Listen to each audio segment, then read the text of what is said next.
Di sebuah desa kecil yang damai, tinggal seorang polisi wanita bernama Bu Sari.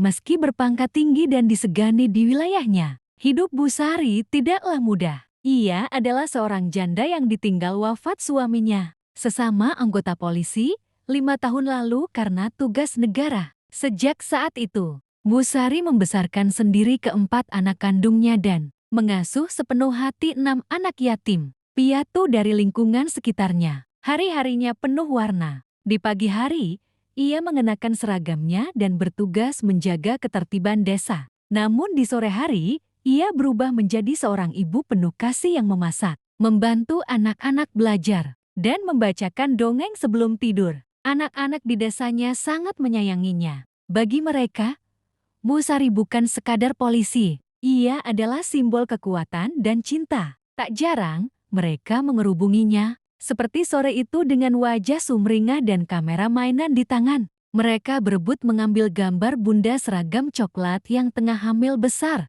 Bu Sari, nanti anaknya cowok atau cewek? Tanya salah satu anak kecil sambil tersenyum lebar. Bu Sari hanya membalas dengan senyum lembut. Satu tangan memegang perutnya, dan berkata, yang penting, nanti bisa main bareng kalian semua, ya. Meski sendiri, Bu Sari tak pernah merasa kesepian. Cintanya yang tulus telah menjadikannya ibu dari banyak hati, bukan hanya dari darah dagingnya sendiri, tapi juga dari anak-anak desa yang tumbuh bersamanya. Di balik senyumnya, tersimpan kekuatan luar biasa seorang wanita yang tak pernah menyerah. Malam itu, hujan turun rintik-rintik membasahi desa. Di dalam rumah sederhana yang penuh tawa, Bu Sari tengah memandikan si bungsu, Rehan, sambil sesekali mengawasi anak-anak lain yang sedang mengerjakan PR di ruang tengah. Meja panjang kayu itu penuh coretan pensil, buku terbuka, dan suara riuh rendah tawa masa kecil. Bu Sari, aku bingung ini, negara kepulauan itu maksudnya gimana? Tanya Anto sambil menggaruk kepala. Negara kepulauan itu seperti Indonesia, Anto.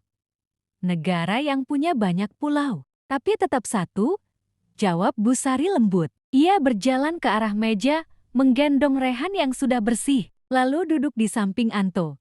Seperti kalian, banyak, tapi satu keluarga. Anak-anak tertawa. Mereka menyukai bagaimana Bu Sari selalu bisa menjelaskan hal rumit dengan sederhana. Ia tak pernah meninggikan suara, tapi semua patuh padanya. Bahkan tetangga sekitar pun sering berkata, kalau semua polisi seperti Bu Sari, negeri ini pasti aman dan damai. Tapi malam itu berbeda. Setelah semua anak tidur, Bu Sari duduk sendiri di teras. Di tangannya, selembar surat dinas dari kantor pusat penugasan baru di ibu kota. Sebagai perwira pelatih, jabatan naik, gaji meningkat, tapi ia harus meninggalkan desa.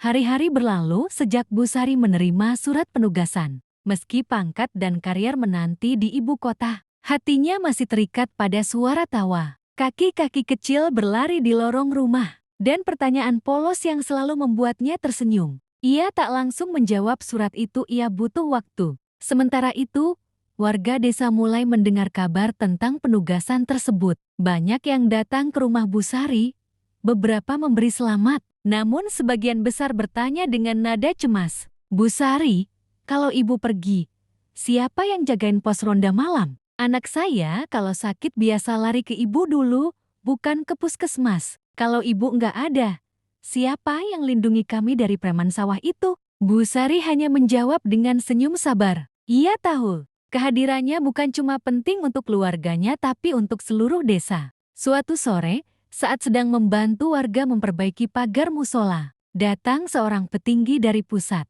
mengenakan seragam lengkap dan kacamata hitam. Ia menghampiri Bu Sari yang sedang mencangkul. Bu Sari, siap, saya sendiri. Kenapa belum membalas surat dinas? Anda punya potensi besar di Jakarta. Saya tahu, Pak, jawab Bu Sari, menepuk tanah dari telapak tangannya. Tapi saya juga tahu, yang paling butuh saya bukan ibu kota tapi anak-anak dan desa ini. Petinggi itu terdiam. Ia tak bisa membantah logika sesederhana itu. Keesokan harinya, Bu Sari menulis surat balasan resmi. Ia menolak dengan hormat penugasan ke Jakarta. Dalam surat itu ia menulis, saya adalah perwira polisi. Tapi pengabdian saya bukan diukur dari bintang di pundak, melainkan dari senyum anak-anak yang tidur tenang tiap malam. Saya memilih tetap di sini karena bagi saya, ini bukan pengorbanan, ini kehormatan. Surat itu viral di media sosial setelah salah satu wartawan lokal menulis ulangnya. Tak lama,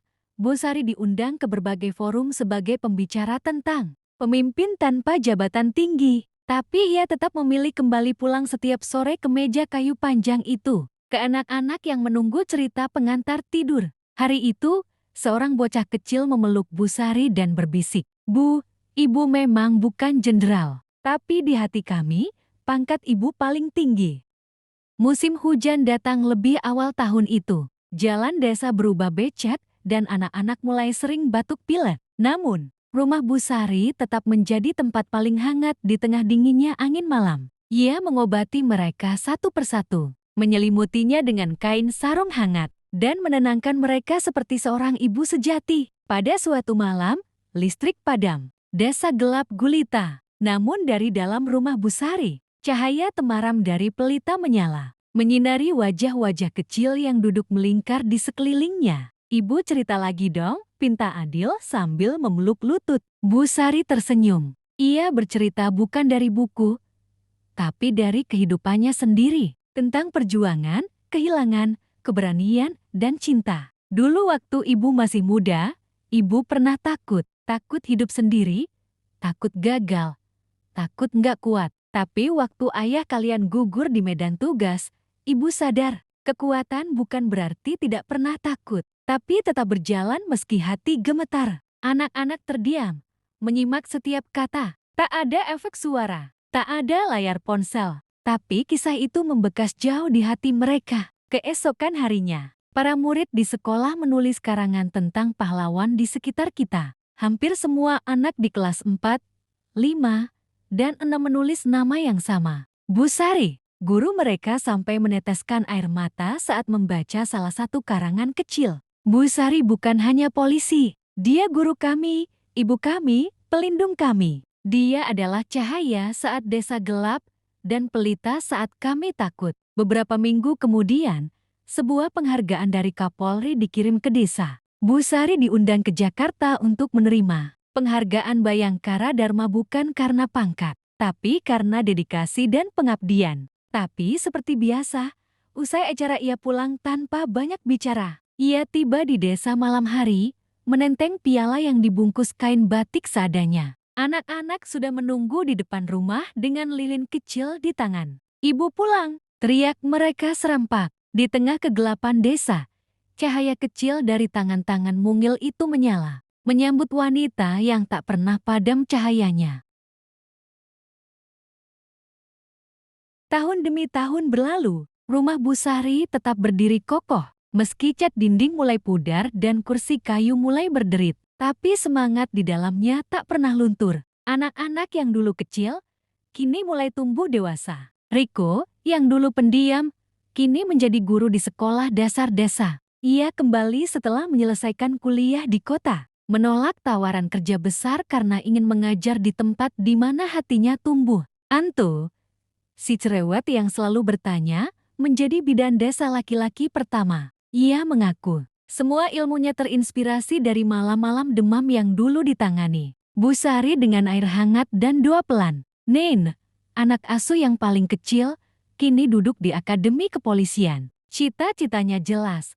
"Aku ingin jadi seperti ibu." Suatu hari, Bosari duduk di beranda. Rambutnya sudah mulai memutih, tangan mulai bergetar ketika menuang teh. Tapi matanya tetap teduh, penuh cahaya. Riko duduk di sebelahnya. "Ibu, ingat dulu waktu listrik padam dan ibu bercerita tentang ketakutan." "Iya." "Kenapa? Sekarang aku sadar, waktu itu ibu yang takut paling besar. Tapi kami semua nggak pernah tahu." Bosari tertawa kecil. "Kalau ibu nangis waktu itu, kalian juga ikut takut. Makanya ibu tahan." Riko memeluk pundak ibunya. "Terima kasih, Bo.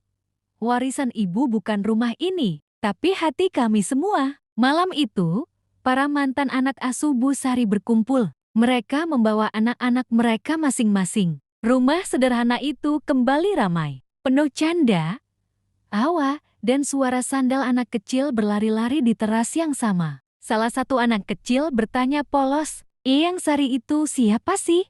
Kok semua orang sayang?" Riko menjawab, "Eyang Sari itu bukan hanya polisi. Beliau itu rumah, tempat semua cinta kembali pulang." Dan saat itu, Bu Sari tersenyum, lalu memejamkan mata dalam tenang. Cahaya terakhir di matanya meredup, bukan karena padam tapi karena telah menyala cukup lama untuk menerangi generasi setelahnya.